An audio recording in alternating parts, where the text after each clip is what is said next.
Bienvenidos amigos a Radio Uruguay 1050M, bienvenidos a La Máquina de Pensar. ¿Cómo les va? ¿Cómo están? Tenemos ahí en control de emisiones, lo tenemos a Jorge Pozzi y también lo tenemos al Flaco Germán en la puesta a punto de este programa.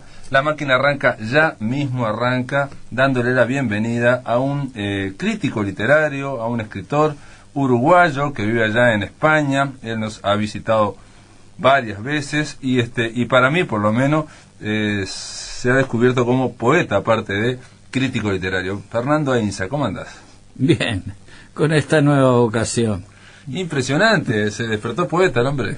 Bueno, me desperté a través de una enfermedad que lo único que tenía ganas de leer era poesía, no podía leer ninguna novela, estaba en una convalecencia de una operación después de un tratamiento de quimioterapia, radioterapia, de un cáncer bastante embromado. Y entonces lo único que podía leer era poesía y de repente pues me vino una inspiración y por eso mi primer libro se llama Aprendizajes Tardíos, porque realmente fue un aprendizaje tardío de la poesía. Lógicamente es un territorio nuevo en el que he andado con mucha cautela, siempre pasando los manuscritos a poetas amigos para que me aconsejaran, cepillaran eventualmente. Y ahora ya llevo una marcha, este libro Clima Húmedo que acaba de salir ahora aquí en Montevideo, pues es el segundo. Y está... el primero fue Aprendizajes Tardíos en el 2007. Sí. ¿Y dónde fue editado? Fue editado por una casa editorial muy buena, porque además tuve la suerte que me lo aceptaran, pues la editorial Renacimiento de Sevilla, que es muy buena, además unos libros muy lindos. Y después salió una edición venezolana, en Mérida, en la editorial El Otro el Mismo, con un prólogo de un gran poeta cubano, Virgilio López Lemos, que me hizo el prólogo. Y que me ha hecho el prólogo de este también. Sí, de Clima Húmedo, que acaba de editar Trilce, junto a otro libro que se llama, de crítica literaria, que se llama Confluencias en la Diversidad, 7 ensayos sobre la inteligencia creadora uruguaya. De ese libro vamos a hablar después, pero me interesa hablar de la poesía, tu vinculación con la poesía. Vos ya habías publicado cuentos, minicuentos, habías publicado novela en los 60, pero me extraña, digamos... yo siempre tuve un gran respeto por la poesía. ¿Pero eras lector de poesía antes? Lector siempre he sido, pero entonces nunca he hecho crítica de poesía tampoco, o sea, siempre la crítica que he hecho de narrativa era un territorio al cual no me atrevía a incursionar. ¿Y por qué?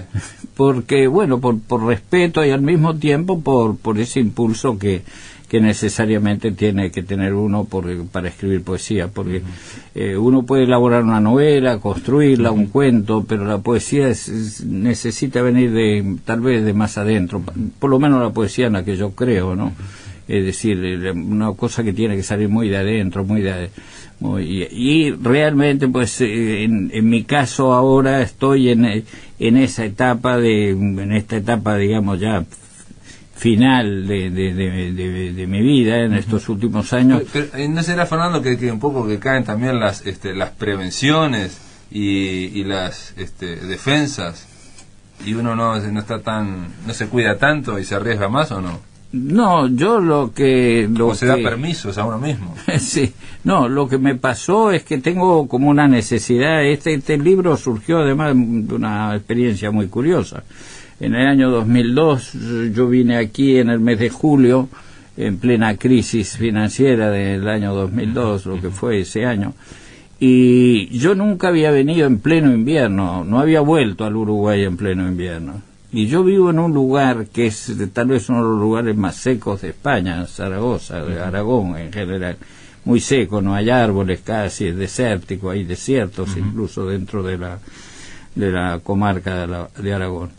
Y venir en pleno invierno, y había perdido yo la memoria de la humedad. Sí, de los inviernos uruguayos. Y entonces empecé a tomar notas, porque por todos lados me sorprendía la la humedad. Empecé a tomar notas y, bueno, de hecho una investigación, como habrás visto, de un poco jugando con los términos científicos, de la meteorología, del clima, porque además el clima del Uruguay es muy particular. Sí, es muy variable, bueno, y eso muy te da le da a Fernando Inza para variar y para tratarlo poéticamente. Clima húmedo es un libro de poesía, pero que tiene como una línea, un tema en el que se centra, que es prácticamente el clima meteorológico uruguayo, sí, en contraste con el clima español. Sí, y obviamente y además con el clima interior de uno.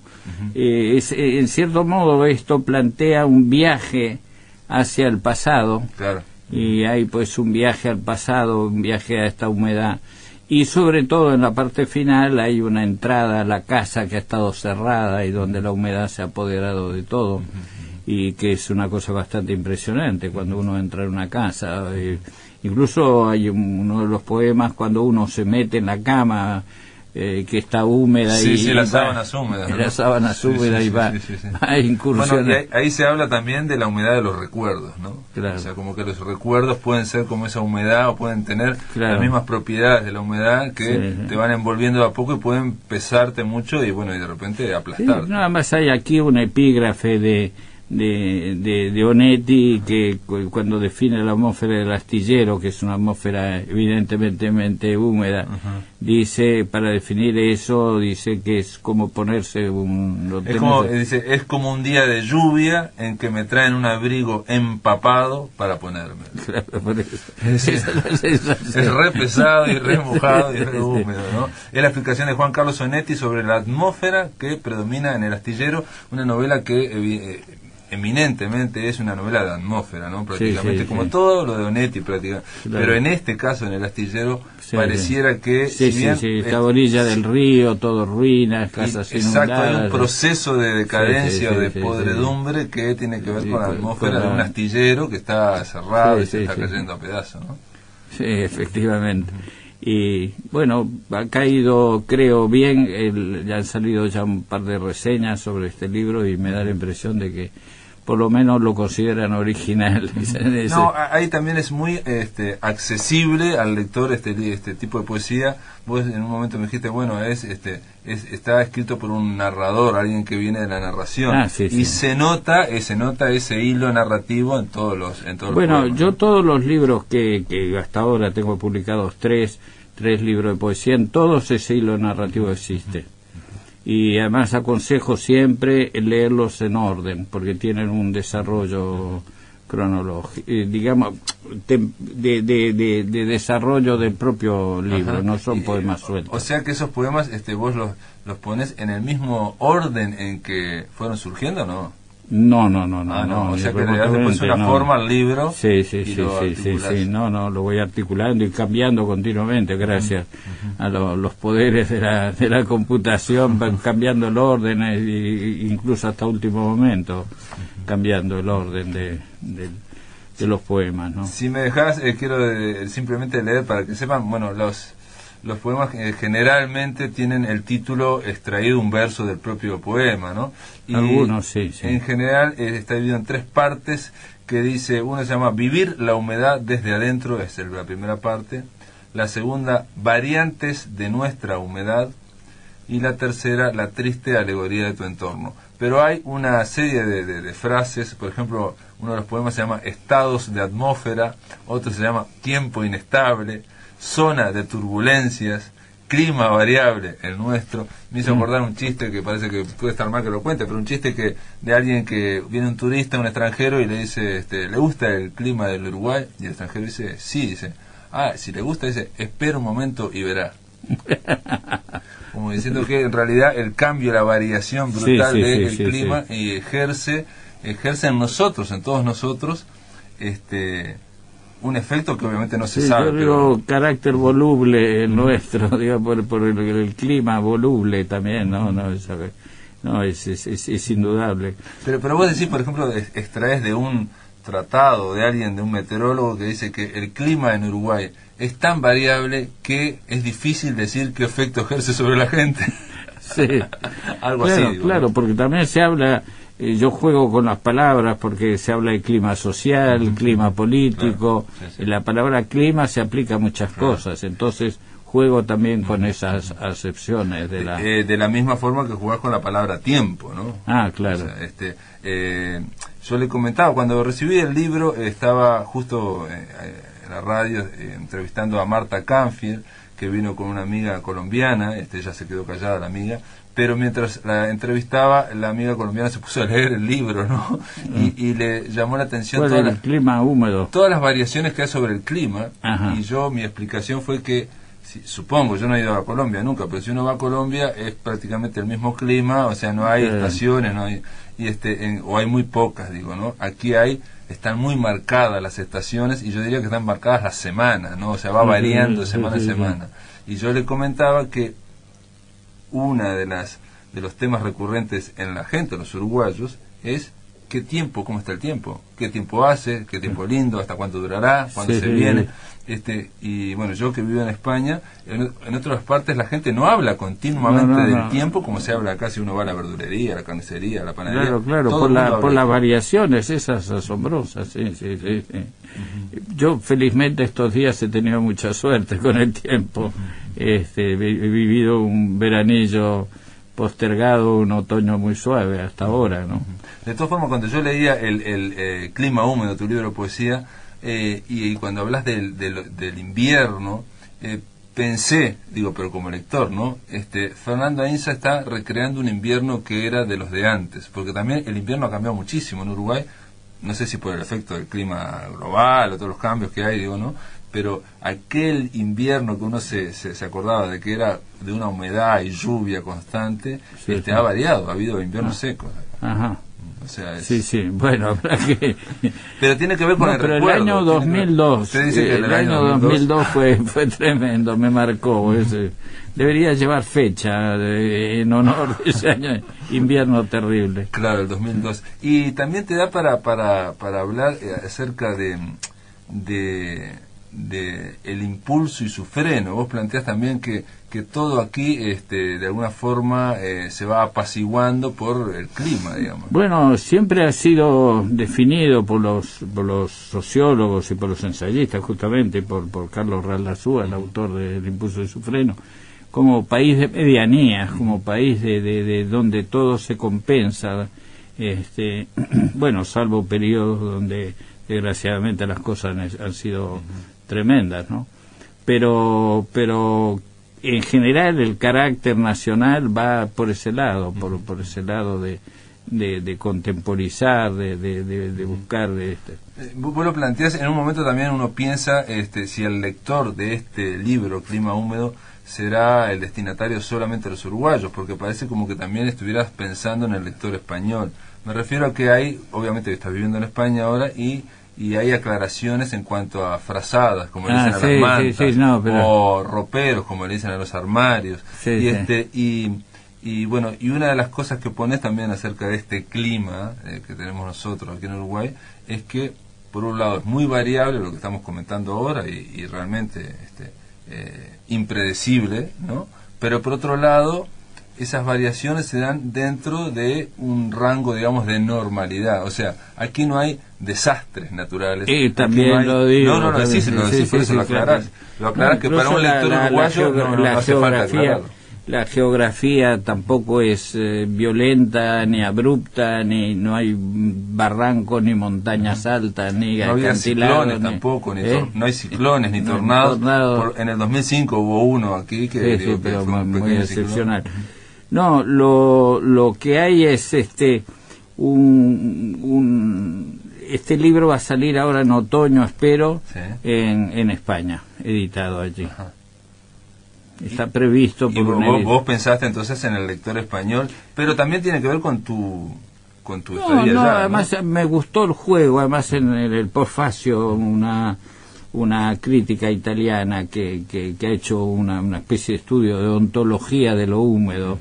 Destaca esa especie de juego de palabras cómo se dicen en un lado y cómo se dicen en otro. Claro. No es para que me entienda un lector español ni remotamente, ni para que un lector uruguayo se reconozca, sino un poco un juego de de lenguaje, porque la verdad es que tenemos palabras equivalentes para muchas cosas, para términos, y que cambian según el país, no solo entre España y Uruguay, sino incluso aparte lo propio, lo digo yo en un momento determinado, para las cometas, como lo dicen los argentinos dicen barrilete.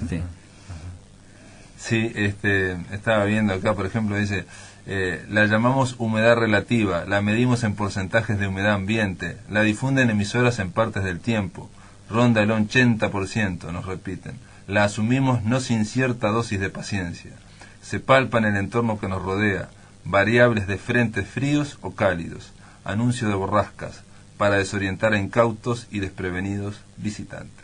Bueno, después te voy a pedir que, después de la pausa, Fernando Ainsa, que nos leas acá un par de poesías, y bueno, vamos a seguir conversando de clima húmedo y después de confluencias en la diversidad con Fernando Ainsa.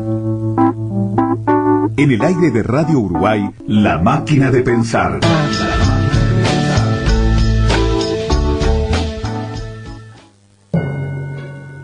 Llega desde Nueva York Pilóvolus, una compañía de danza performática de referencia en Estados Unidos y en el mundo. Imaginación, creatividad y magia. De la mano de una compañía que ya cautivó a 4 millones de personas en 64 países. Pilóvolus en el Solís. Miércoles 8 de junio. Entradas en venta en Red UTS y boleterías del teatro.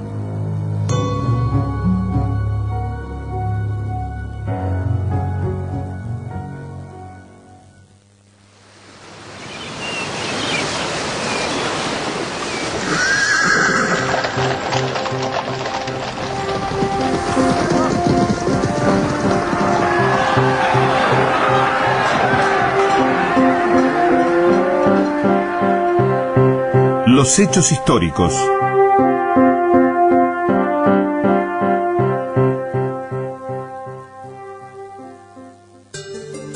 La Revolución Oriental comenzó en la campaña, alineada con la Junta de Buenos Aires contra Montevideo. Algunos de los motivos fundamentales fueron la vocación de libertad de los habitantes, el descontento de los hacendados con la intervención de las autoridades españolas en sus intereses y el costo en contribuciones extra que pidió el gobierno montevideano para sostener la guerra contra la Junta. A esta combinación se sumó en abril de 1811 la proclama de Artigas invitando a la libertad y a la unión con los hermanos del Plata.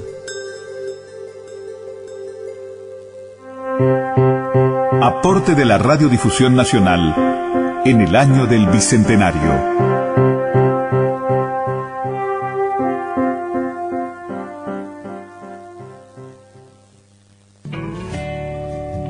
Cierto anapradismo en el aire. Soy sola y del alma. Sola, pecadora.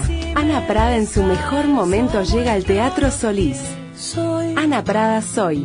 Teatro Solís, jueves 2 de junio, 21 horas. Entradas a la venta por Red UTS.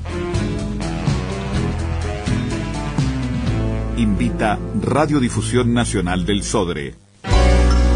Había una vez. Este viernes dialogaremos con la escritora Magdalena Helguera, que participara recientemente en la 6ª Maratón del Cuento en Quito, Ecuador. La licenciada Isabel Torres nos hablará de su participación en España a través de su ponencia Culturas Invisibles, distintas estrategias de inclusión cultural que se están desarrollando en nuestro país. En el marco de la 11ª Feria del Libro Infantil y Juvenil, difundiremos presentaciones de libros y actuaciones teatrales. Había una vez. Los viernes de 20 a 21 horas con la conducción de Dinora López Soler. Somos Radio Uruguay, 1050 AM, Montevideo, Uruguay, y sus repetidoras 103.9 FM Colonia, 100.1 FM en Bella Unión y 98.7 FM en Artigas. Emisoras de Radiodifusión Nacional, Sodre.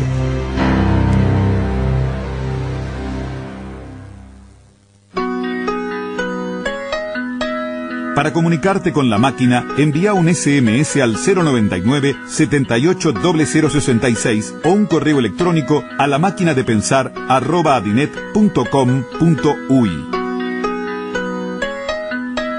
Si querés volver a escuchar charlas, entrevistas o columnas, ingresa a piensamáquina.blogspot.com y bienvenido al corazón de las palabras.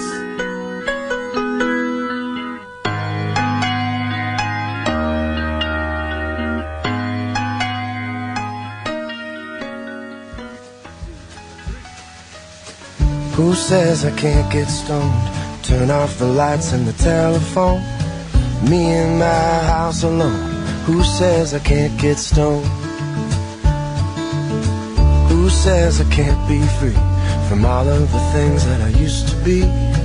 Rewrite my history. Who says I can't be free? It's been a long night in New York City.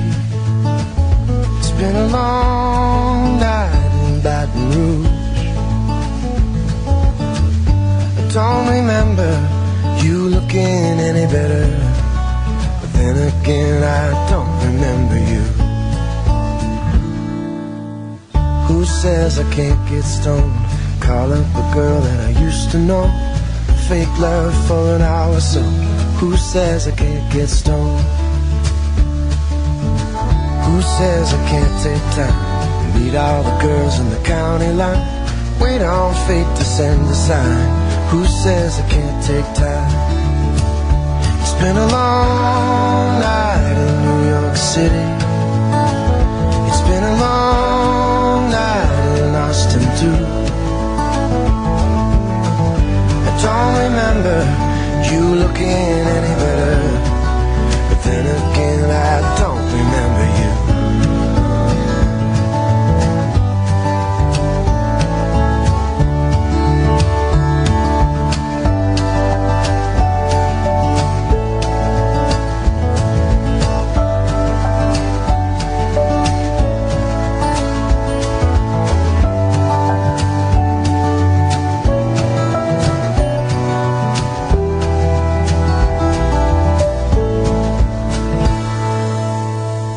Who says I can't get stoned?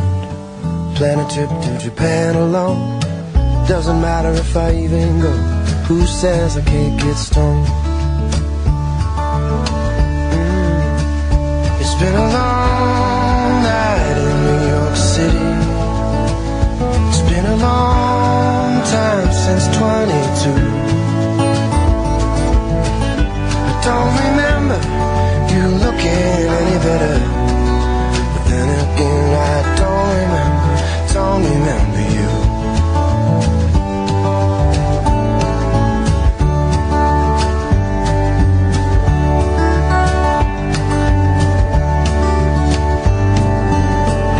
Muy bien, continuamos aquí en La Máquina de Pensar con Fernando Ainsa, crítico literario, novelista, pero ahora devenido desde el 2007 en poeta, y que acaba de editar 2 libros en Uruguay, en Trilce: Clima Húmedo, un poemario, y Confluencias en la Diversidad, 7 ensayos sobre la inteligencia creadora uruguaya.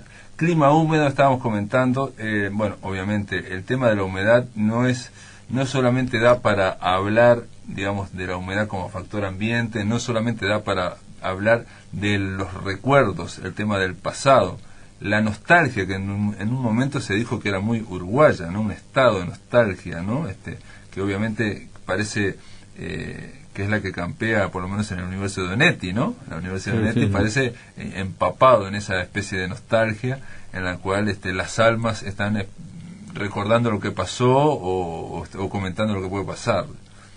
Pero la humedad, en tu caso, en clima húmedo, da para más todavía. Sí, da para me han preguntado por qué no hay más humedades corporales. Bueno, se habla de las sábanas húmedas, se habla de la humedad corporal. Sí, pero digamos, ya hay otro poema que habla de la humedad más, digamos, más entrañable, más corporal, pero muy discreto, porque no era el tema es el clima general, el ambiente. De todas formas, yo cuando lo leí, como ese poema que habla de las secreciones, de la humedad corporal, digamos, porque hay una humedad corporal, de la misma forma que hay una humedad dentro de una despensa que va generándose otras cosas, ¿no? Hay un proceso constante que no tiene, es imparable de evolución, digamos, de todas las cosas. Bueno, ese poema, digamos, el más íntimo, me pareció a mí, es el más dedicado, digamos, a las secreciones corporales, está como al final, como si fuera uno de los últimos donde se llegara a una profundidad confesional, digamos. Sí, sí. Bueno, yo diría que esta sensación de llegar a una casa, de empezar a descubrir la humedad, que la he tenido yo. La he tenido en otra ocasión en Uruguay, no en este viaje que originó este libro, pero lo tenía anteriormente, de abrir una casa que estuvo cerrada mucho tiempo y donde la humedad se ha adueñado incluso de los potes de las latas cerradas que se inflan porque se empiezan a descomponer desde adentro, digamos, toda esa sensación de deterioro que provoca la humedad. Y en Uruguay, que es una cosa que sí, las manchas de humedad, sobre todo incluso por esas casas a veces mal hechas con arena que viene ya con humedad, que no se puede ir nunca. Yo viví en una casa así, el constructor la había hecho con arena de playa. Sí, con arena de playa, sí. Entonces nunca pude erradicar la humedad de mi casa. Y además vivía frente al Parque Rivera en aquel momento, y entonces la humedad también estaba ahí. O sea, la vereda enfrente de mi casa era el parque, en la calle Felipe Cardoso, allá arriba, yendo entre Avenida Italia, Camino Carrasco, ¿no? Me sirve también para hablar de la humedad y el clima húmedo, poemas, una cosa que se me había pasado en el bloque anterior, y que a mí me impresionó ese día que yo recibí el libro, me gustó mucho el epígrafe, el texto que vos colocás al comienzo, y que es una obra póstuma, dentro de la obra póstuma de José Enrique de Rodó, La mancha de humedad. Sí. Efectivamente, esto me lo sugirió alguien que conoce bien la obra de Rodó, porque lógicamente a mí no se me había escapado ese tipo de asociación. Y es cierto, esa idea de que hay una mancha, tú no ves un diseño que ve otro, y en el momento que te la hace ver, después ya no puedes verlo, eso sin ver lo que se ve en esa mancha, y lo que se descubre en esa silueta. Me parece es un texto muy muy hermoso. Es impresionante, es una reflexión estética en realidad de lo que podría ser el arte, ¿no? Lo de usar una mancha que aparentemente no tiene forma de nada, y alguien le da un sentido, le encuentra un sentido, le otorga un sentido a eso, de una forma tan fuerte que el espectador, que el lector, cada vez que pasa, no puede ver la mancha como era antes, sino que ve, si me permitís, la puedo leer el texto, me parece interesante. Es el epígrafo de Clima húmedo, y dice así: pasaba en compañía de un amigo hace años, frente a la ruinosa pared de un edificio, cuando señalándome aquel una mancha de humedad que sombreaba un gran trozo de humo, me dijo, mientras me hacía detener el paso: mira qué admirable cabeza para una bruja de Macbeth. Si algún artista de esos que, cumpliendo el precepto de Leonardo, están atentos a esos caprichos de la casualidad, si la viera y supiera hacer la suya, miré, dice José Enrique Rodó, o escribe, dice, y no vi sino la mancha informe, extendida al azar sobre el blanco sucio del muro. En vano mi acompañante me instaba a mirarla, yo solo veía una mancha informe. Después que logré asir la forma representativa en que podían concertarse, mediante un poco de buena voluntad, aquellas líneas confusas, la percepción de esta imagen en la mancha de humedad fue tan inmediata y clara para mí, que apenas concebía cómo pude dejar de notarla en la primera indicación de mi amigo. Y cuántas veces desde aquel entonces pasé frente a aquel ruinoso muro, frente a la mancha de humedad, y ella se destacaba infaliblemente a mis ojos de manera superior a mi voluntad. mi voluntad, la cual en vano se esforzaría por volverme a la simple percepción de una mancha. Rodó ahí ya no veía más que una mancha, veía las cabezas de las brujas. Sí, eso pasa a veces. Pero me parece como reflexión impresionante sobre el arte, ¿no? Sí. Sobre cómo... Y está en las obras póstumas de los... no figura en las obras completas. Y de alguna forma es un epígrafe interesante y revelador para el clima húmedo, me parece, porque vos agarrás algo que es la meteorología, digamos, desde un punto de vista más lato, que parece lo menos poético que hay, parece ¿no? los fenómenos meteorológicos, no ya como los atardeceres o las lloviznas no románticas, sino se habla del clima en cuestión meteorológica para lograr darle un sentido poético. Efectivamente, y diría yo que me ayudó mucho a imaginar este tipo de obra alrededor de un tema único como es aquí el clima húmedo, la lectura y el buen conocimiento de una poesía que admiro mucho, uruguaya, de Amanda Berenguer. Amanda Berenguer. Sí, Amanda Berenguer tiene, por ejemplo, un libro que es sobre el río. Ajá. El cauce, la orilla, el fondo del río. Bueno, todos son poemas alrededor de un tema así geográfico. Es decir, ese tipo de libro unido alrededor de un tema. Y el otro es Nubes Magallánicas, que es con la cosmografía, jugar con esas cosas medio científicas y al mismo tiempo que tienen su lado poético. Claro, ¿no? Claro. Sí, ahora estaba pensando, también tiene otro que era ver el atardecer todos los días a la misma hora de Río de la Plata y ver los distintos atardeceres, en fin, variaciones sobre un tema. O tiene otro sobre como es la cinta de Moebius, ¿no? Sí, también claro. habla de la topología. Sí, no, y el otro sobre los frutos, digamos. Esos libros alrededor de un tema me han interesado mucho en su poesía, más. Tuve la suerte de tratarla bastante a Amanda Berenguer hasta sus últimos días, ¿no? Cada viaje que yo hacía al Uruguay iba a verla. Pasaba por acá. Bueno, José Pedro Díaz había sido mi profesor de literatura. Bueno, muy bien, Fernando. Y después editaste, acaba de aparecer, Confluencias en la Diversidad, 7 ensayos sobre la inteligencia creadora uruguaya, que de alguna forma es un compendio de artículos tuyos que habías publicado en distintos lados, ¿no? Artículos, conferencias, ensayos. Y en el caso del ensayo sobre Onetti es una refundición de muchos trabajos que tuve que hacer en el año del centenario de Onetti, en que por distintas razones, revistas, congresos que hubo en España y en Francia alrededor del centenario de Onetti. En México también, que estuve en el Colegio de México, hay parte de una conferencia, es decir, con todo eso se armó el capítulo. Hay un artículo que me llamó la atención, porque es alguien del que no se escribe mucho, me parece, que es de José Bergamín, sobre Bergamín. Sí. Es un escritor también que supongo yo que te interesaba porque es alguien de dos mundos, ¿no? Un poeta y escritor español que vivió acá en Montevideo, en América Latina, exiliado, y después fue... Sí, volvió, hay dos españoles Serrano. Acá, está Pablo Serrano, también el escultor, que tiene una obra escultórica importante en Uruguay. Sí, interesante, que yo increíblemente lo conocía más como escultor en España, pero no sabía que había estado 20 años acá y que tenía además gustos, lo importante del Uruguay en Pablo Serrano es que se produce una profunda transformación de su escultura. Él era un padre salesiano y hacía esculturas religiosas nada más. Un gran escultor de tallas religiosas y de escultura religiosa.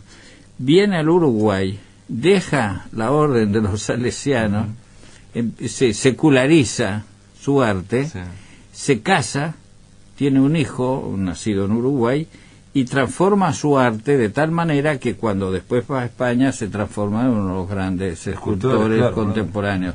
Pero el proceso de transformación se produce en Uruguay y eso es lo importante. No es solo los años que vivió acá, sino la profunda transformación que sufrió su escultura. Además, ganó muchísimos premios nacionales de escultura y forma parte del paisaje Claro, por ejemplo, increíblemente hace 2 o 3 días pasé yo por frente a Anda, ¿no? De noche, que han puesto lo han iluminado muy bien la fachada de Anda, y me entero que lo hizo Pablo Serrano, y me llamó la atención porque es una hermosísima fachada, ¿no? Con bajorrelieves.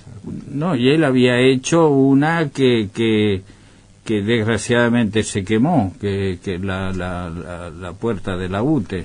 Famosa puerta, aquella famosa que cuando el incendio de la UT ardió, pero era una puerta preciosa, y además ahí sí que ya está toda la transformación de su arte, y desgraciadamente solo queda un testimonio gráfico. Y después hay bustos también a Rodó, a Varela. Sí, hay a Blanes. No, incluso en Rivera hay una estatua, la estatua de Artigas, es de él, ¿no? Y vivió, digamos, intensamente los años uruguayos, y fue además amigo contemporáneo de un montón de artistas de la época. ¿Tuvo un vínculo con Torres García, no? Porque Torres García había vivido en España. Sí, también lo tuvo, pero digamos no tiene tanto que ver su arte con el de Torres García. Torres García ha sido muy absorbente en el sentido de que formó una escuela, pero el que no estaba dentro de esas normas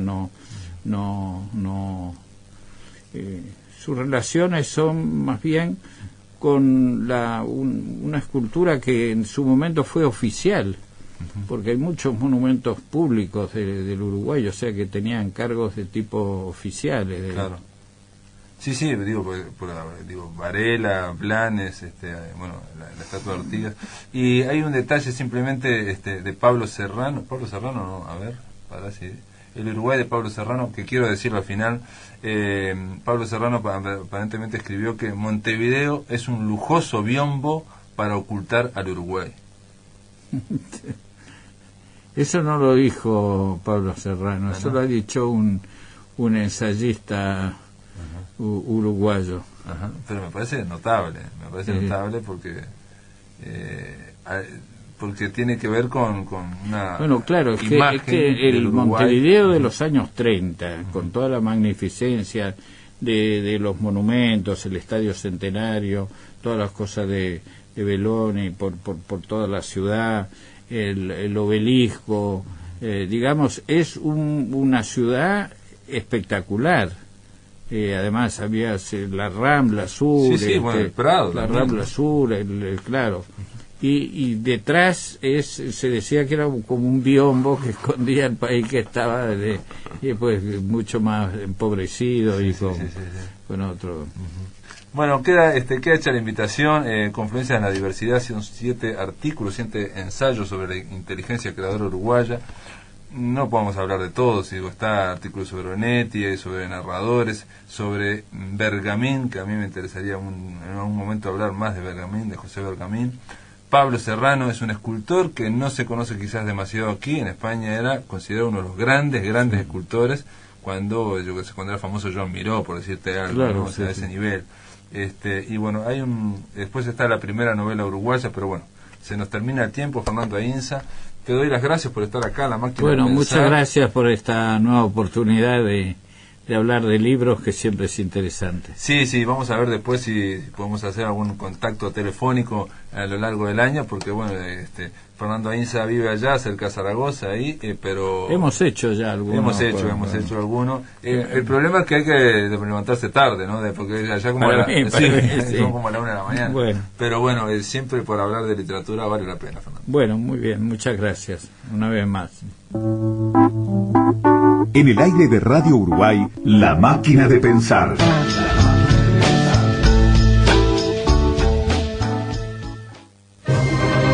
El Ballet Nacional Sodre, bajo la dirección artística de Julio Boca, presenta en el Teatro El Galpón Gala de Ballet 2, grandes coreógrafos del siglo XX. George Balanchine, Oscar Araiz, Vicente Nebrada, Ana María Steckelman. Gala de Ballet 2. 12 únicas funciones del 17 al 28 de junio.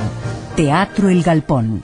Patrocinan ANCAP, Antel, Banco República, Buquebús y Pronto.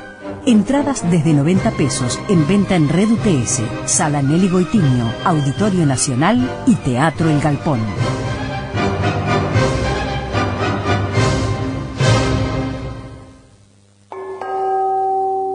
somos capaces de hacer por dinero? Un personaje muestra el lado más mezquino y egoísta de los seres humanos, donde lo material prima sobre los sentimientos. Harpagón, el personaje principal, transita y muestra uno de los defectos más importantes de la humanidad: el avaro.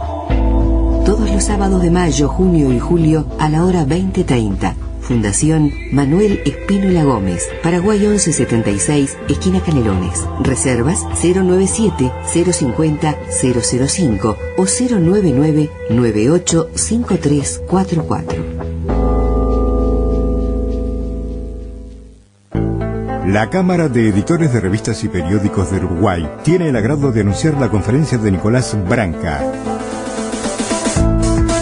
¿Qué es una marca? ¿Cómo se construye? Miércoles 15 de junio, hora 9, Salón de Actos de Bolsa de Comercio. Por consultas e inscripciones, secretaria@leete.com.uy. Auspician Cámara de Editores de Revistas y Periódicos del Uruguay y Radiodifusión Nacional del Sodre.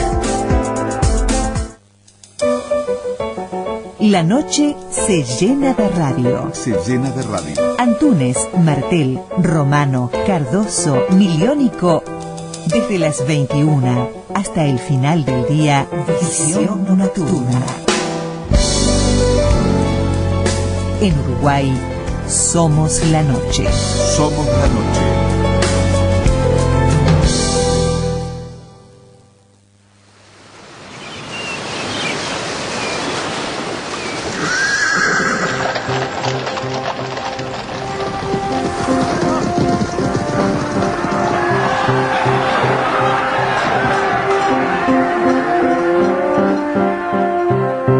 Los hechos históricos.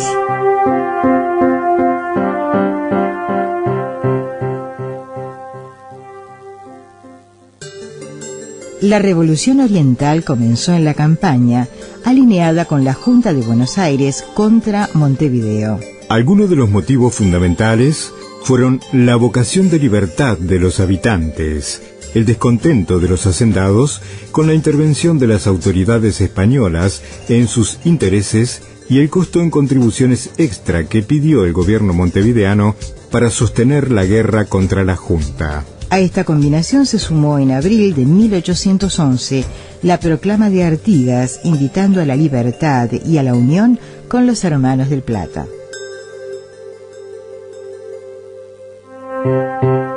Aporte de la Radiodifusión Nacional en el año del Bicentenario.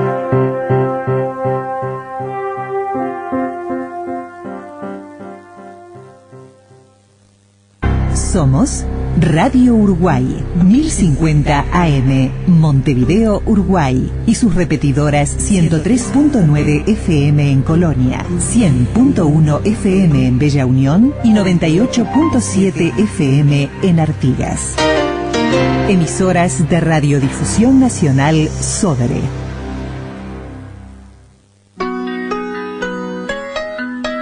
Para comunicarte con la máquina, envía un SMS al 099-780066 o un correo electrónico a lamaquinadepensar@adinet.com.uy. Si querés volver a escuchar charlas, entrevistas o columnas, ingresa a piensamáquina.blogspot.com y bienvenido al corazón de las palabras.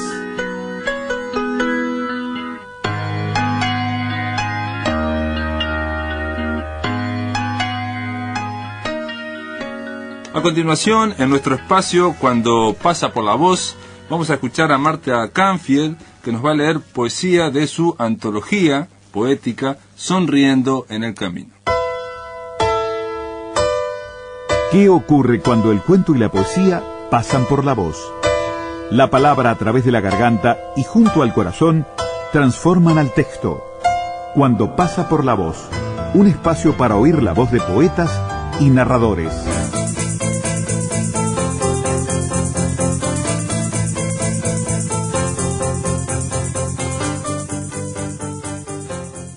Montevideo ayer, para Isabel Gilbert. Ya vamos caminando entre derrumbes. Toda la tierra huele a cementerio, y una voz persuasiva incita a los fantasmas al asedio. Los fantasmas tienen rostros de amor, de un amor dilatado por la angustia, que en las pupilas siembra y multiplica los balcones de ayer, de abultadas columnas, rejas donde la flor sabe humillar al hierro, zaguanes muy estrechos con una encantadora sonrisa de azulejos y canceles sombríos como última barrera del pudor.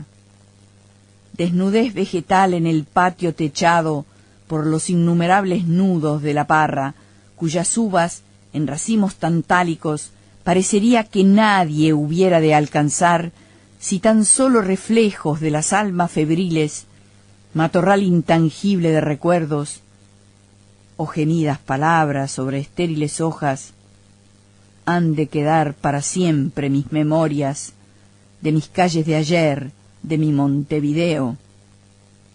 25 de Mayo o Bartolomé Mitre, Rincón o Sarandí, Zavala o Ciudadela, mis plazas y mis fuentes con ángeles de bronce, mis paraísos frágiles en flor, mis portones de gruesas maderas con aldabas, de lacónicas figuras, y mi redonda torre de los panoramas, a una de cuyas hojas, abierta sobre el cruce de estrechas callejuelas, se asoma Julio Herrera, y con el dorso húmedo de la mano haragana se restriega los párpados de incierta lumbre y dice: tanto dormir nos ha aumentado el sueño. En ese instante, Alfredo, pasando por la esquina, se levanta el sombrero, levemente se inclina, y luego se disipan, se borran en la nada, de una torre, una tarde, una calle, un aroma, que sólo un gran dolor de ausencia irremediable ha podido un instante devolver a la vida. En esta tarde opaca de exilio y de nostalgia, cuando la tierra toda se ha vuelto cementerio, y en vano los pasantes se afanan por mostrarse, que mi ojo sin ver los atraviesa, y enajenado de amor se va tras los fantasmas, tras las vanas siluetas, cuyo reino fue el aire, cuyo hoy es el polvo. Agua viva. Con un tiempo madurado por diversos cielos, vuelvo los ojos hacia atrás y dejo al alma sola andar, hacerse su camino entre recuerdos, casi igual al cachorro que ha venido a endulzar mi soledad en estos días, husmeando aquí y allá la imagen de los amigos que están lejos, alando a mordiscones los fantasmas tantos de múltiples ayeres, girar, dar vueltas en redondo, para por fin echarse en un lugar cualquiera que sin embargo fue muy elegido, donde tu cara me sonríe 20 años atrás, y a lo mejor también a vos te queda este recuerdo. Te llevo de la mano por la playa, porque queremos ver las aguavivas. Son muchas y forman un montón cerca del agua. Vieja fotografía de familia, esta figura ha perdido un poco los colores, pero yo puedo ver tu cara que sonríe y tus 2 trenzas rubias, que a vos no convencían, tu sorpresa ante el mundo que entre las dos gozosamente hurgábamos y con ligera vehemencia descubríamos, lleno de azoramientos y de risas. Susana, la lejana. Si ahora en este cuarto gris de día, en medio de Florencia ya desencantada, sobre mi corazón enfermo de dolores, viene a volcarse en 1000 figuras el mundo que perdimos, que a un pueblo entero le fuera arrebatado, has de saber así, muy llanamente, que tu rostro sonriendo con 20 años menos es la estación dulcísima a donde me detengo, porque en la calle llueve y mi cachorro duerme, porque me pesa el aire y quiero detenerme, porque me niego a revisar los días de la furia, a resentir la humillación, las penas o el fracaso. Me niego a los adioses. Quiero solo tu risa, una mañana, el mar, y 40 aguavivas. Casi todas respiran.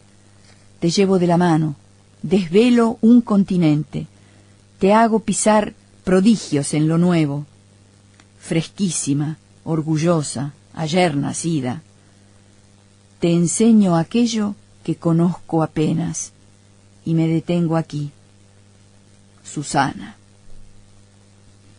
hermana, lejana, y me detengo aquí. Husmeo el sol y el agua que rompe en esta arena, husmeo el aire cálido de enero que comienza, giro un poco y me echo, cansada de este viaje que dura 20 años, sobre la playa ingrávida de una imagen pasada que viene a consolarme. A la deriva. Tarde de verano, el sol calienta apenas entre nubes. No estás. Sentada en mi escritorio entre libros y cartas y versos inconclusos, como la proa de una nave que no sé conducir, me arrastra en vértigo la marejada de recuerdos. Pasan rostros de ahogados, que seguimos queriendo con un amor tenaz que inesperadamente regresa y regresa del olvido. Pasan cuerpos de ahogados, que el agua agiganta y en los ojos vidriosos conservan las imágenes de las viejas ciudades que fingimos borrar con el olvido. Ciudades sumergidas, cuerpos como necrópolis, estelas en el agua que cortan tiempo abajo hasta el dolor sepulto del padre muerto. Entonces, aferrada a los libros, las cartas y los versos, trato de poner norte a la nave en deriva, y el esfuerzo violento tiene algún resultado. Vuelve tu rostro, el tuyo, el presente, tu amor de esta mañana, el proyecto de viaje para el sábado próximo. Vuelve tu voz quebrando la muda exhalación de peces del pasado, tu voz que me saluda, sin sospechar siquiera que conozco la trampa de las antiguas voces detrás agazapadas, y a la que yo saludo, ¿qué tal, amor? Como si nada, porque lo sé, que nuevos y desnudos lo fuimos tal vez nunca, y que hoy menos que nunca, pero tu rostro tiene contorno de ensenada,